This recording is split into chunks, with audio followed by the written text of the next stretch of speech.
अस्सलाम वालेकुम रहमतुल्लाहि व बरकातहू। दोस्तों, सबसे पहले तो 3 दिन लेट हो गया, लेकिन फिर भी लोगों को ईद मुबारक। और आज लाइव आने का मकसद मेरा कुछ हॉस्पिटल्स के इश्यूज़ है जिस पे काफ़ी तफसील से बात करना चाहता हूँ। इसके लिए थोड़ा लंबा होगा वीडियो शायद, लेकिन इस पर बोलना ज़रूरी था। मैं घर में क्वारंटाइन हूँ, कब तक चुप रहूँ। पहले तो मैं आप लोगों का बहुत बहुत शुक्रिया अदा करना चाहता हूँ कि जिन लोगों ने आप लोगों ने काफ़ी मोहब्बत दिखाई, काफ़ी दुआ करी। मैं और मेरी फैमिली अब घर पर है अल्हम्दुलिल्लाह चांद रात से। मैं आप लोगों से रिक्वेस्ट करना चाहता हूँ कि मरूम मेरे ससरे फारूक कारी साहब के लिए भी दुआएं करें, उनकी आखिरी मंजिल आसान हो उसके लिए दुआएं करें, उनकी मग़फ़िरत हो उसके लिए दुआएं करें। दोस्तों, जैसा कि आप जानते हो कि मैं पिछले कुछ दिनों से कोरोना पॉजिटिव था, हॉस्पिटल में एडमिट था।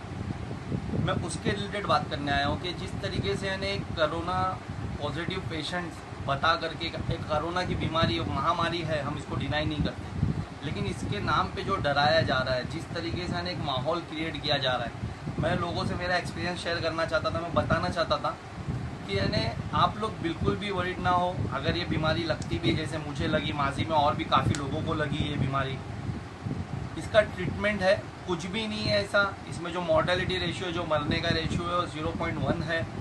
तो आपको डरने की कोई फिक्र नहीं, आप आराम से इत्मीनान से ट्रीटमेंट करें। मैं जानता हूँ कि बहुत से गरीब लोग हैं जो कोविड-19 का टेस्ट ही नहीं करवा पाते हैं। वक्त रहते हमने करवा लिया और हम अपना ट्रीटमेंट करवा लिए, लेकिन बहुत से लोग नहीं करवा पाते। उनसे मैं कहना चाहूँगा कि पैनिक ना हो, ये नॉर्मल है। 1-2 दिन बुखार आती है, नॉर्मल सर्दी खांसी होती है आपको, और यकीन जाने हॉस्पिटल में भी ट्रीटमेंट वही होता है। मैं वहाँ पर 10 दिन रहा हॉस्पिटल में। 10 दिन मुझे बस नॉर्मल एक डोलो करके बुखार की दवा दी गई, विटामिन सी दिया गया, और एक क्या कहते हैं कि एक कफ़ के रिलेटेड कुछ एक बॉटल दी गई कि ये पिए मेरे को जब भी कफ़। और बस घड़ी घड़ी उन्होंने कहा कि गर्म पानी पीता रहूँ और गरारा करता रहूँ। गरारा करने के लिए बेटाडीन करके एक गरारा का वो दिया गया, एक माउथ वॉश दिया गया। बस यही ट्रीटमेंट है इसका, और कोई हमने प्राइवेट में करवाया। और जिस तरीके से इसकी हवा बनाई गई है, मुझे ऐसा लगता है एक बहुत बड़ा मेडिकल स्कैम चल रहा है। ठीक है, अल्लाह ने हमें साहिब हैसियत रखा था, हमारी पॉलिसीज़ वगैरह थी, मैं और मेरी वाइफ दोनों ने ट्रीटमेंट करवाया और करा के आगे। मैं सरकार से अपील करना चाहता हूँ कि जो प्राइवेट हॉस्पिटल्स में जो बिल बन रहे हैं, जैसे मेरा बिल बना 10 दिन का 1,60,000, मेरी वाइफ का 1,60,000, ये ज़रा सरकार इस पर ध्यान दे। हमारी पॉलिसीज़ थी, कवर हो गए, हमने कैश पैसा भर दिया, लेकिन बहुत से ऐसे गरीब लोग हैं जो मैं देख रहा था हॉस्पिटल में। मुझे कल भी एक फ़ोन आया था कि भाई मैं वेदांत में हॉस्पिटल में मेरे भाई को एडमिट कर रहा हूँ, लेकिन पैसे नहीं है मेरे पास, कैसा करूँ कुछ समझ में नहीं आ रहा है। वहाँ पर भाई कैसा फ़ीस का होगा, कैसा कम होगा। तो बहुत अफसोस हुआ मुझे। मैंने उसे समझाया काफ़ी कि देखो ऐसा नहीं ऐसा। मैं आप लोगों को भी बोलना चाहूँगा कि आप लोग पैनिक ना हो। ये महामारी है, ठीक है, हम इससे लड़ रहे हैं, लेकिन ये महामारी उतनी डेंजर नहीं जितनी सिस्टम हमें बता रहा है, जितना हमको डराया जा रहा है। ये कहीं ना कहीं ये महामारी से हट करके भी एक मेडिकल स्कैम की तरफ बढ़ चुकी है, और बस इसमें डॉक्टर्स लोग पैसा बना रहे हैं और कुछ नहीं हो रहा है। जिस तरीके से हमको हॉस्पिटल में रखा गया, या बाकी पेशेंट्स को भी मैं देख रहा था, सेम ट्रीटमेंट था। 3 गोली सुबह में देते थे, उसके बाद पूरा दिन कोई पूछने नहीं आता था, डॉक्टर एक टाइम आता था। तो ये ट्रीटमेंट तो मैं घर पर भी कर सकता था, मेरे घर पर भी रह के कर सकता था। इसके लिए मुझे 1.5 लाख रुपये का खर्चा लगा। या जो म्यूनसिपलिटी हॉस्पिटल्स में वो परेशान है, तो मैं सरकार से और इससे अपील करना चाहूँगा कि ये बीमारी का ट्रीटमेंट घर से भी जब हो सकता है तो हमको घर से करने दिया जाए, होम क्वारंटाइन किया जाए, लोगों को किया जाए। अच्छा, ये तो एक मौजू रहा। दोस्तों, ख़ास मैं आज आया हूँ मेरे मुंब्रा के लिए। मुंब्रा में हॉस्पिटल के लिए मैं पिछले 3 दिन से घर पे हूँ। 14 दिन का क्वारंटाइन है और 11 दिन मुझे घर में रहना है। लेकिन मैं मुसलसल कुछ न्यूज़ चैनल्स के हवाले से देख रहा हूँ, कुछ न्यूज़ देख रहा हूँ कि यहाँ पर इतना इतनी बेशर्मी की हद तक पहुँच चुके हैं हमारे हॉस्पिटल्स और हमारे डॉक्टर्स कि मैं बयान नहीं कर सकता। कि कोई प्रेग्नेंट औरत हॉस्पिटल पहुँच के दम तोड़ देती है, लेकिन उसे अंदर नहीं लिया जाता और अपील करती है कि मुझे ऑक्सीजन दो, मैं ऑक्सीजन ले लूँगी तो मैं 10 मिनट सर्वाइव कर लूँगी, मेरे 6 महीने से अमल से हूँ। लेकिन इनको शर्म नहीं आती। कोई हार्ट का पेशेंट कहीं पहुँचना चाह रहा है, हॉस्पिटल पहुँचता है, तो उसको ये बोलकर रिजेक्ट कर दिया जाता है कि कोविड-19 का पहले टेस्ट कराएं। अरे, मैं डॉक्टरों को बोलना चाहता हूँ, आप डॉक्टरों के हजाम हो। आपको पता है अगर हार्ट का पेशेंट है उसको इमीडिएट ट्रीटमेंट लगता है, वो कोविड-19 का टेस्ट करवाएगा, तो आपको भी पता है कि कोविड-19 का टेस्ट की रिपोर्ट आने 24 घंटा लगता है, तो क्या 24 घंटा वो अपने हार्ट को लेकर अपने घर पे पड़ा रहेगा या रास्ते पे मौत का इंतजार करेगा? मेरी आप लोगों से अपील है, आप लोगों से रिक्वेस्ट है, यहाँ के डॉक्टरों से, कि आपने तो अपने प्रोफेशन को यानी एकदम प्रोफेशनल बना दिया है, बस आप लोगों को प्रोफेशन लगता है, लेकिन आप भूल गए हो कि ये प्रोफेशन में आते वक्त आपने कुछ कस्में खाई थी कि हम पहले जान बचाएंगे, पहले उसको प्रायोरिटी देंगे, लेकिन आज आप कहाँ चले गए हो? अरे मुमरा तो जैसे लावारिस हो गया है यहाँ के, तो मैं छोड़ो, खैर एमपी और एमएलए से तो उम्मीद ही नहीं है मुझे कि वो कुछ हमारे बीच की हमारी फिक्र करेंगे, लेकिन कम से कम यहाँ के जो नगर सेवक है, अरे तुम तो जिंदा लाश मत बनो, इसके लिए आवाज उठाओ, सब नगर सेवक मिलकर के। क्या यहाँ के हॉस्पिटल्स नहीं खुलवा सकते?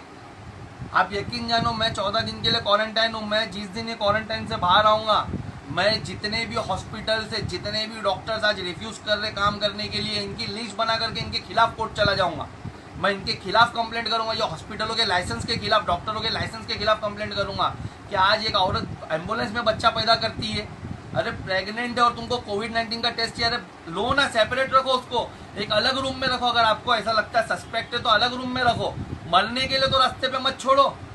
कहाँ तुम्हारी गैरत मर गए? अरे पहले तुम लोगों ने परेशान करा, यहाँ के लोकल डॉक्टर से हमारी आवाम परेशान है, सर्टिफिकेट आज तक तुम लोग इशू नहीं कर पाते, हम लोगों को 3,500 हजार रुपये लगता है, नगर सेवक लोग को क्या दिख रहा नहीं है? इतना बड़ा स्कैम तो चल ही रहा है शहर में।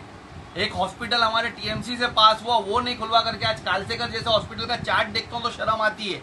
अरे गरीब कहाँ जाएगा? मुमरा गरीबों की बस्ती है, 13 लाख की जो हमारी आबादी है वो गरीब है, उनका यानी खाने के वांदे, पहले बेचारे 200-300 रुपया दिन का कमाते थे, आज वो महीने भर से वो भी परेशान है। उसके बाद इतना लंबा चार्ट हमारे सामने कालसेकर रख देता है कि अगर कोई कोविड का पेशेंट है तो उसको इतना पेड करना पड़ेगा। हमारी शर्म ही मर गई है, हमारे अंदर का यानी नगर सेवक सिर्फ मार्गदर्शन के चमचागिरी में ही रह गए, यानी कुछ उनके अंदर शर्म ही नहीं बची है। अरे कम से कम इसके खिलाफ आवाज उठाओ, सरकार से बोलो कि हमको फ्री में देवे। हमारा आज 13 साल से हॉस्पिटल बन रहा है, मैंने उसके ऊपर भी पहले कितनी बार बोल चुका हूँ, उसका पूरा मैंने स्कैम खोला था कि कितने करोड़ का पास हुआ था, कितने माले का पास हुआ था और कितने पे लाके छोड़ दिया आप लोगों ने।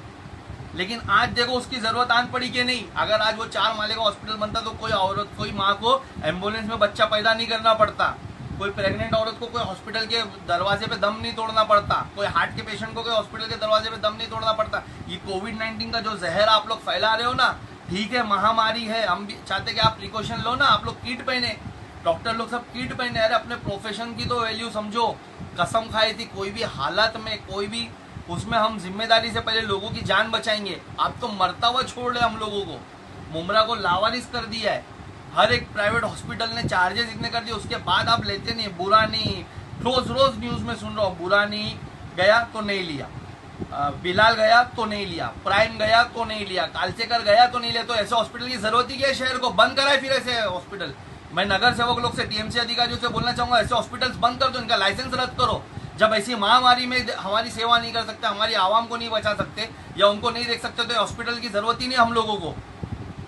ये बंद करे इसका, या तो फिर इनके ऊपर ये ले। और मैं हॉस्पिटल्स के जितने भी इनके मेंबर्स हैं, मैं उनसे बोलना चाहता हूँ, देखो आप लोग अभी से पेशेंट लेना शुरू कर दे, अदरवाइज हम लोग लीगल एक्शन लेंगे। और इंशाल्लाह ताला मैं हल्फ लेता हूँ कि मैं लीगल एक्शन लूंगा तो लूंगा इसके खिलाफ। ये जितना भी स्कैम आप लोग कर रहे हो, आज लोगों को मरता हुआ छोड़ रहे हो।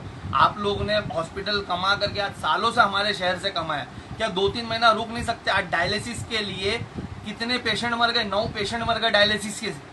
कौन है इसका जिम्मेदार? प्रशासन है इसका जिम्मेदार। इसका जिम्मेदार यहाँ का एमएलए है, एमपी है, इसका जिम्मेदार यहाँ के नगर सेवक है। मैं खुद जिम्मेदार हूँ कहीं ना कहीं सोशल वर्कर को, कि हम लोग ने हॉस्पिटल का इतना बड़ा स्कैम हमारी आंखों के सामने होता रहा, हम सिर्फ चिल्लाते रहे, कुछ कर नहीं पाए। आज इसके लिए शर्म आ रही अपने आप पर बैठ के अंदर, घर के अंदर। जितना मैं कोरोना से नहीं घुट रहा हूँ ना, उतना यहाँ मुमरा के हालात देखकर मैं घुट रहा हूँ कि यहाँ के हॉस्पिटल्स क्या हो गए, यहाँ के लोगों में क्या हो गया, क्या बेदर्दी है, क्या यहाँ के डॉक्टर्स, लोकल डॉक्टर्स। अरे आप लोगों से रिक्वेस्ट है, आपकी माँ बहन, आपको पता है कोरोना कोई इतनी बड़ी महामारी नहीं है, इसमें मोर्टेलिटी रेशियो नहीं है, आप भी नहीं मरोगे, सामने पेशेंट भी नहीं मरेगा, कम से कम ट्रीट कर दो यार उसको।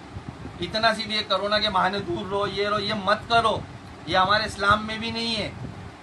आप उसका ट्रीटमेंट करें यार। अगर ठीक है आपको कोई कोरोना सस्पेक्ट लगता है, अगर आपके उधर आता है इमरजेंसी में, तो इमरजेंसी में ले उसको, ऑक्सीजन लगा, अगर उसको ऑक्सीजन की जरूरत है, या अगर कोरोना सस्पेक्ट है तो उसको 24 घंटा ऑब्जर्वेशन में रख के रिपोर्ट करवा के भेजे ना कोई कोविड हॉस्पिटल में। हम कहाँ मना कर रहे, लेकिन वक्ती तौर पे तो ट्रीटमेंट करे। कोई बच्ची दम तोड़ दे रही, कोई दम तोड़ दे रही, क्या आप लोगों को शर्म आ रही है कि नहीं आ रही है? डॉक्टर एसोसिएशन से मैं पूछना चाहता हूँ कि आप लोगों को कुछ लग रहा है कि नहीं? काय की एसोसिएशन? जब तुम हेल्प नहीं कर पा रहे हो डॉक्टर्स, यानी हमारी यानी मदद नहीं कर पा रहे हो, तो आप काय के डॉक्टर्स? अरे खुद का लगा और यानी वो खसाई खाने का खोल दो, बस कट कट काटो लोगों को। हद कर दी है। अगर ये म्यूनसिपालिटी ऑफिसर हॉस्पिटल जो आज 13 साल से बन रहा है, 2008 में प्रस्ताव पास हुआ, 13 से पैसा आ चुका उसका, ये फेलियर, ये एमएलए का फेलियर, ये एमपी का फेलियर, ये यहाँ के प्रशासन का फेलियर, यहाँ के ऑफिसर्स का फेलियर है कि अकबर बिरबल की खिचड़ी बनने भी इतना टाइम नहीं लेती जितना इन लोगों ने हॉस्पिटल बनाने को ले लिया। तो मैं बस इतना, मेरी अजान शुरू हो रही है, मैं अपनी बात बंद करना चाह रहा हूँ। बहुत कुछ को बोलना था, एम्बुलेंस के ऊपर बात करना था, लेकिन अजान हो रही है, मैं बात नहीं कर पाऊंगा। मैं रिक्वेस्ट कर रहा हूँ, मैं हाथ जोड़ के डॉक्टरों से रिक्वेस्ट कर रहा हूँ, हॉस्पिटल से रिक्वेस्ट कर रहा हूँ कि मैं 14 दिन बाद जब क्वारंटाइन से उठूंगा, पूरी लीगल फॉर्मेलिटीज के खिलाफ साथ इनके खिलाफ जाऊंगा। मैं हर एक मैनेजमेंट के खिलाफ जाऊंगा। उसके चाहिए चलते मुझ पे केसेस बनाओ, मुझे मरवा दो, जो कर सकते करो, लेकिन अगर आवाम को आप परेशान कर रहे हो तो इंशाल्लाह ताला इसका बदला हम लेंगे और हम आप लोगों का लाइसेंस रद्द करवाएंगे। बस मेरी बात को मैं खत्म करता हूँ, अजान हो रही है, बहुत कुछ बोलना था, बाद में इंशाल्लाह ताला फिर कभी मुखातिब होऊंगा। अल्लाह हाफ़िज़।